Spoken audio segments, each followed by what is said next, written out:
Hello there, lovely people, it's Alex from Nintendo Life here, and today we're going to be talking just a little bit about Observer on the Nintendo Switch. Massive thanks to Bloober Team for sponsoring this video, although I do want to point out that even though this is sponsored content, when they approached me and they said, Alex, do you want to do some sponsored stuff? And I was like, yeah, that sounds cool, what do you want me to do? What kind of video do you want? They turned around and they said, we don't want to give you a brief. We want you to do something you want to do, otherwise the video will be disingenuous and wrong.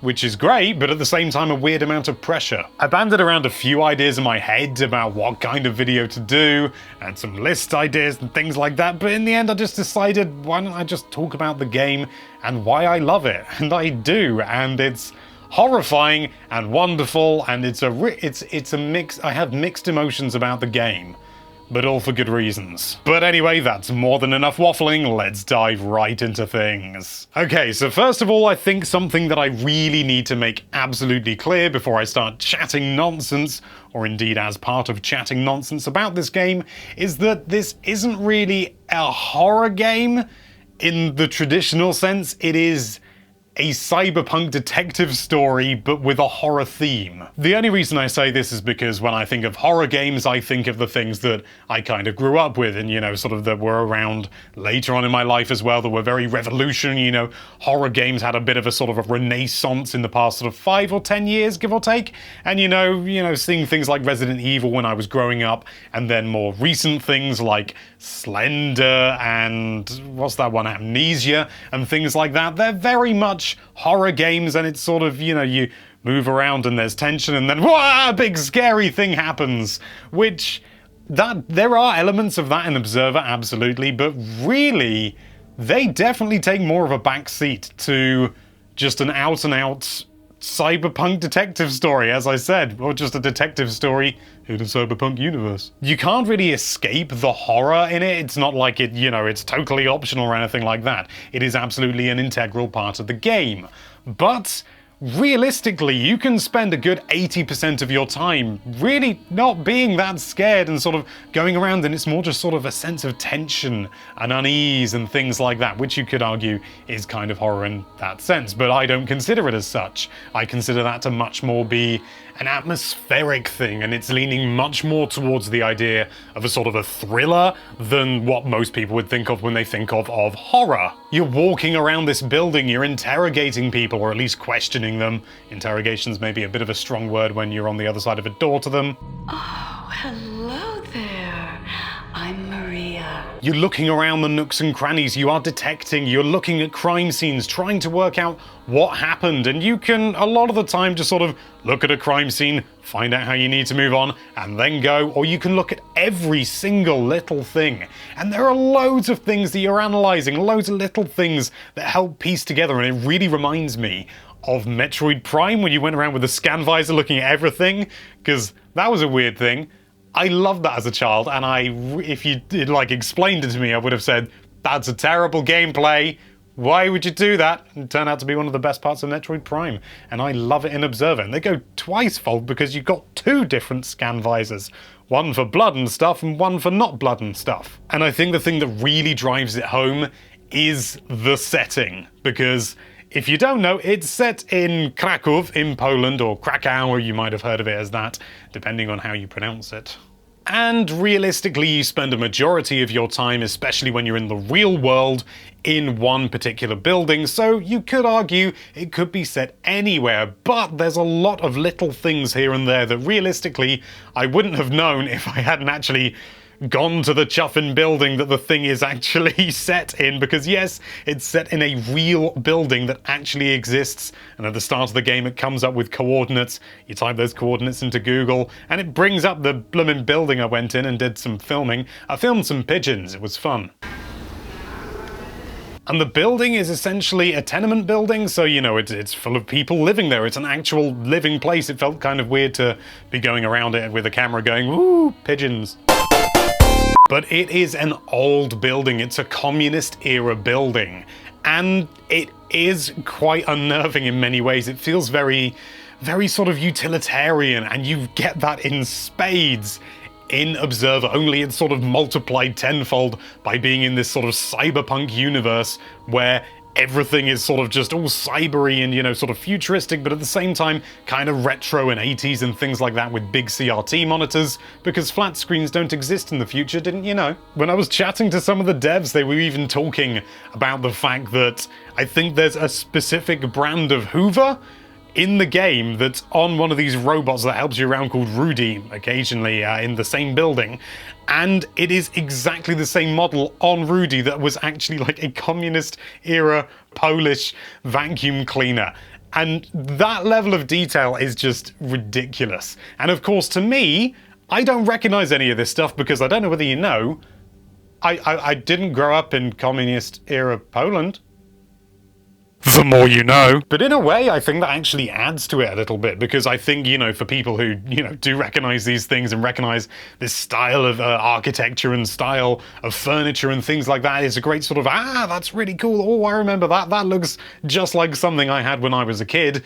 But for someone like me who had absolutely no connection to it whatsoever, it looks sort of weirdly familiar because it is just, you know, sort of arguably a bit old-fashioned, but at the same time, kind of weird and alien. It almost genuinely looks like an entirely different timeline of evolution of furniture and design and things like that, coming to life and being set further in the future and looking so old and so new at the same time. It's wah! And the fact that they got Rutger Hauer of Blade Runner fame in there to play the main character, that's bonkers. You're walking around as Rutger Hauer. I mean, is that not enough? I also believe it raises a lot of questions, arguably going so far as to say philosophical questions and things like that about society and neural implants and stuff like that, and cybernetics and how far we can change ourselves before we stop being human and all that sort of thing, and about a totalitarian society because there's this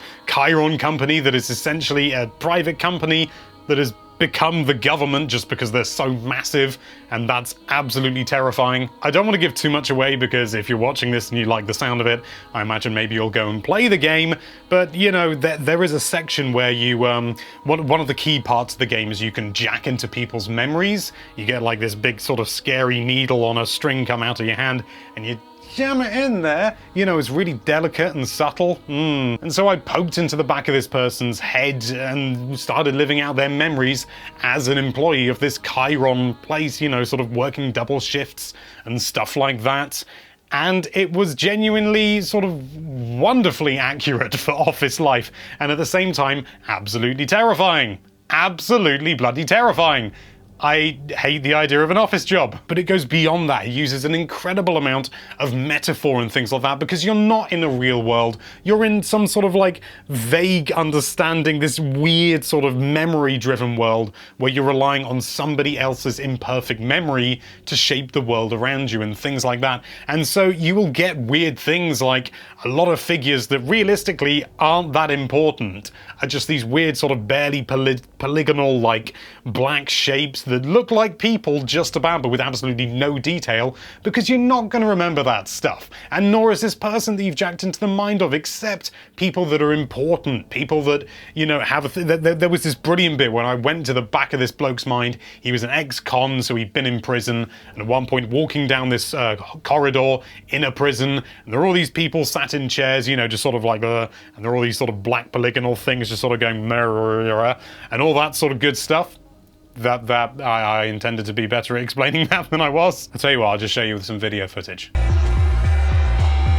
And they're all pretty much indistinguishable from one another except one person, and you know, you've never seen this person before, but they've got more detail, they've got color, they're recognizable as an individual, and then shortly later on you discover that that is the person whose mind you're in. Just little things like that. It's so much attention to detail, so much metaphor and genuine thought gone into the entire creation of this game. It's just, whoa! I've always been fascinated with the idea of like dreams and memories, and I get this great sort of fever dream sense from playing this game when you're in someone's memories, and I'm pretty sure that's exactly what they were going for, and if it was, top marks, guys. But it's more than that. It feels almost invasive at times. It feels like, you know, you're going into someone's private life against their will, and there's something uneasy and sort of unfamiliar and unsettling about all that, and it works so well. What's amazing as well is that once you get past the sort of the first bit of the game where you're learning the ropes and everything, the entire building is pretty much just open to you. There are a couple of locked doors, and you know, you can't just like go into people's apartments. They won't let you in because it's not Pokemon. But as far as the hallways and the public areas go in this building, you can go pretty much anywhere and almost straight away. It's almost a little bit overwhelming. Thankfully, the game obviously gives you direction.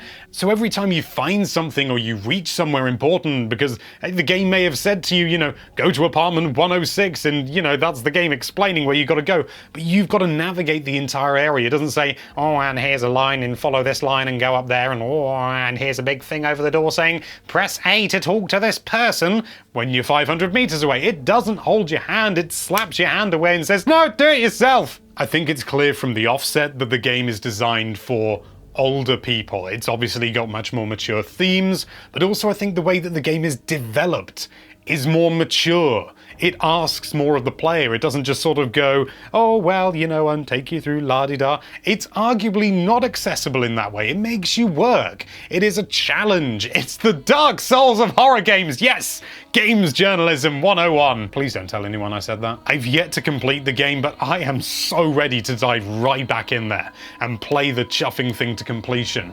And I imagine I'm going to miss a load of stuff as well, because there's side things you can do, you know, there's all this exploration you can look for. I did a thing which was really weird, and I can guarantee I wasn't supposed to do it, or at least I didn't need to do it. The first time I played it during a preview, I had a choice to go to either room 106 or room 104, or even apartment 106 or apartment 104. I believe I went to apartment 106 first. I could be wrong, could be the other way round, and I got there and it wasn't the person I was looking for, but I knocked on the door and I spoke to them, and they gave me this fairly in-depth story and this character that you never even see beyond like this weird tiny picture on this teeny tiny CRT display. They had this fully sort of fleshed out idea of who this character is. She explained herself, she had a unique personality, she spoke about her wife and things like that, and it really enriched everything.